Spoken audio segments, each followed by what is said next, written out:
பெரும்பாலும் குலதெய்வங்கிறது புராணம் தொடர்புடைய தெய்வங்களாக இருக்கிறதில்ல.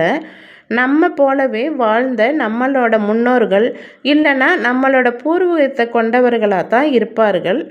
அவர்களையே நம்ம குலசாமிகளாக போற்றி வழிபட்டு வருவதை வழக்கமாக கொண்டிருக்கிறோம். மதுரை வீரன், கருப்பண்ணசாமி, குழுமாயி அம்மன், செல்லியம்மன் முதலான தெய்வங்கள் எப்போதோ வாழ்ந்தவர்கள்னும் அதுவும் மக்களுக்காகவே வாழ்ந்தவர்கள் என்றும் ஆய்வாளர்கள் தெரிவிக்கிறார்கள். தெய்வங்களுக்கெல்லாம் தெய்வமாய் இருந்து நம்மை முதன்மைப்படுத்தி முக்கியத்துவம் கொடுத்து நம்மளோட நலன்களில் அக்கறை செலுத்துவது தான் குலதெய்வம்.